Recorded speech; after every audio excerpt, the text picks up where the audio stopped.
definition of extra virgin, because there usually is a lot of confusion about, you see all these different grades of olive oil in the supermarket.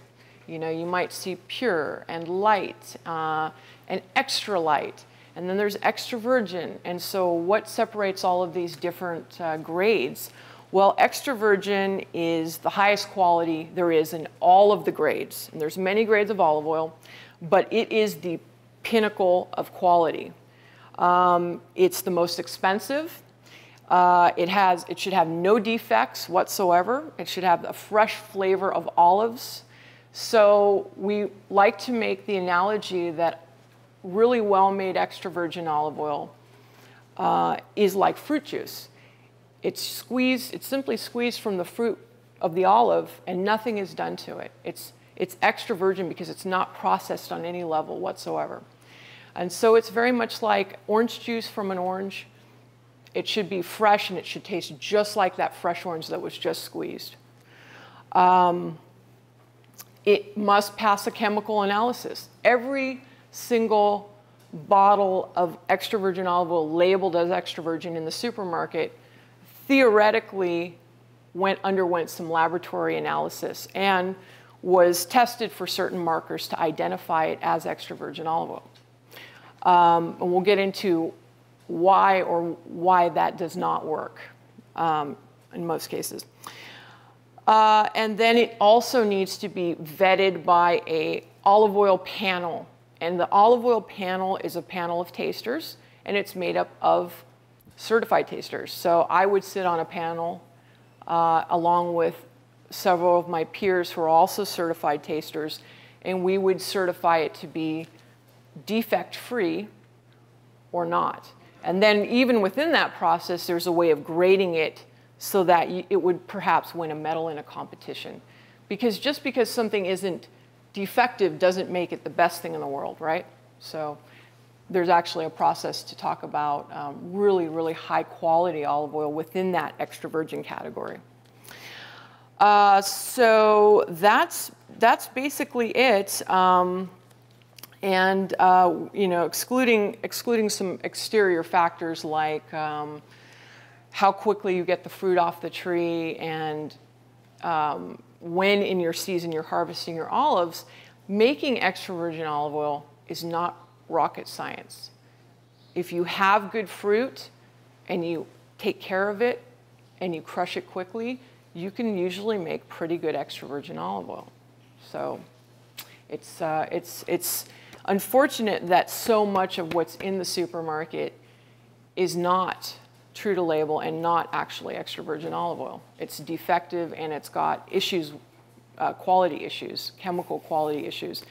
And that is typically a function of the farmer choosing to let their fruit become overripe so that they can positively affect the yield. They get more juice out of the olive if they let it become overripe and sit on the tree. However, they also forego the qualification of extra virgin if they do that. So yeah, they might get 20% more yield, but now it's not extra virgin anymore.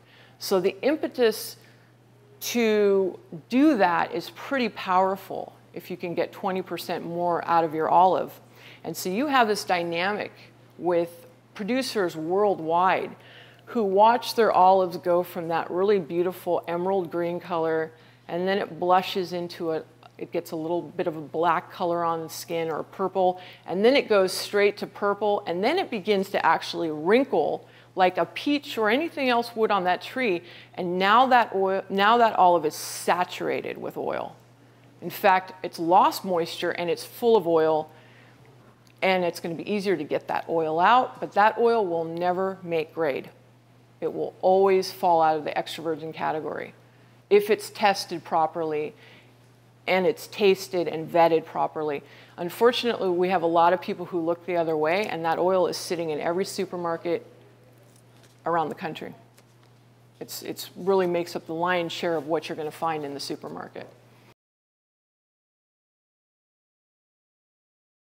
So if you look at the numbers below the first oil that we tasted, you'll see that polyphenols is the very first quotient that's listed.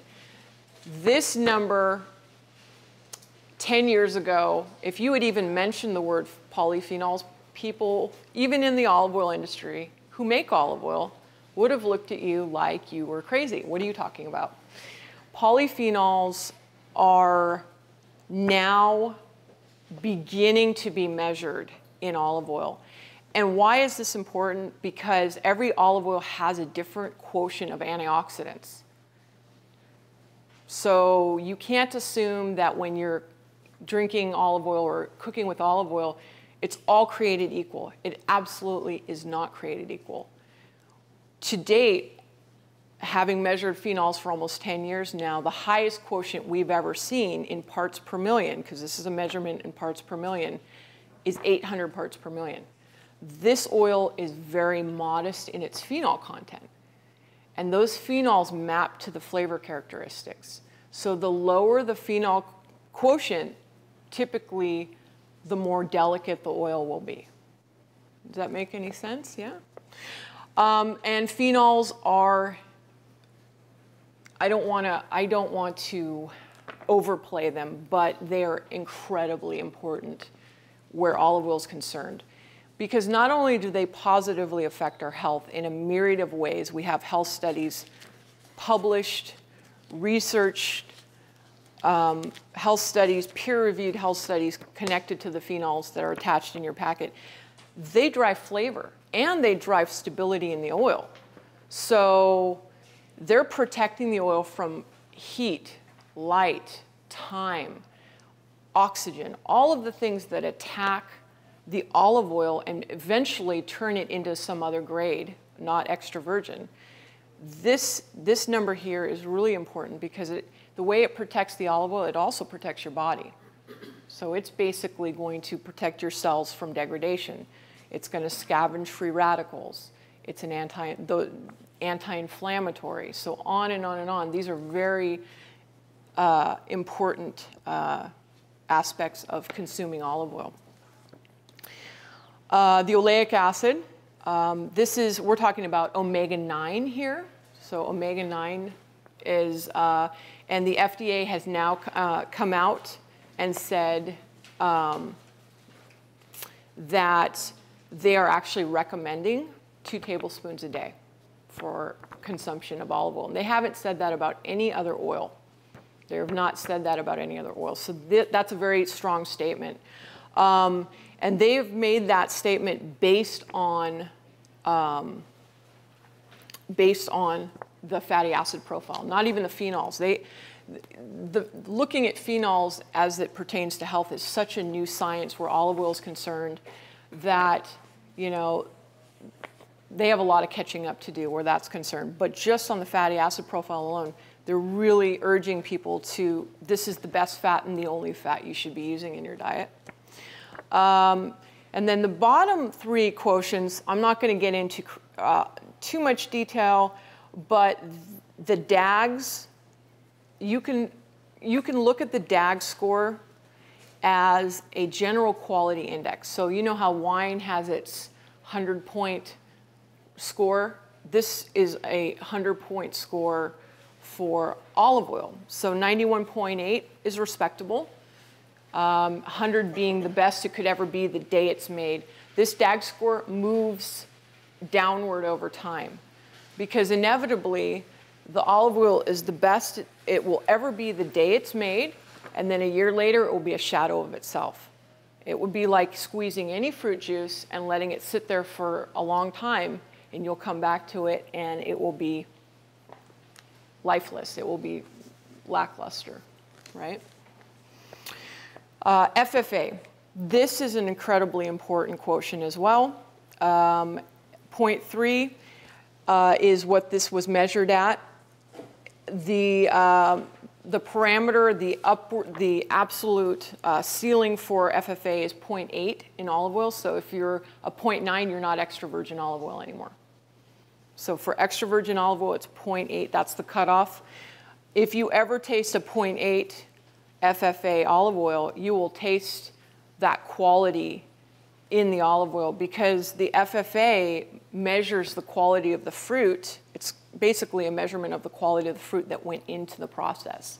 So as I mentioned, those shriveled, dark black olives that farmers want to leave on the tree to try to capture as much yield, those are going to be closer to a 0.8 if they were measured, or even higher if they were crushed and then measured for their free fatty acid content.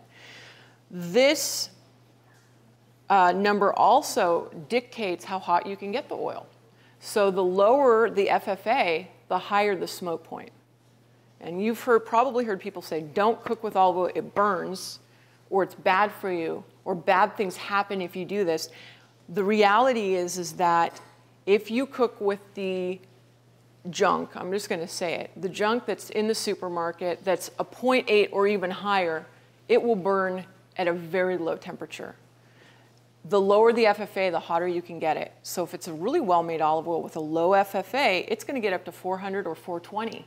You can deep fry with it and it won't smoke. So the point of this, without making your eyes glaze over, getting too technical, is that assuming that all extra virgin olive oil is A, extra virgin in the first place, and B, created equal, is something the consumer really needs to reevaluate. We need to throw that out the window and understand that they all have unique chemistries. And depending on what we're looking for in our olive oil, whether it's health or good flavor, you know, knowing this chemistry is what's going to help us make that educated decision.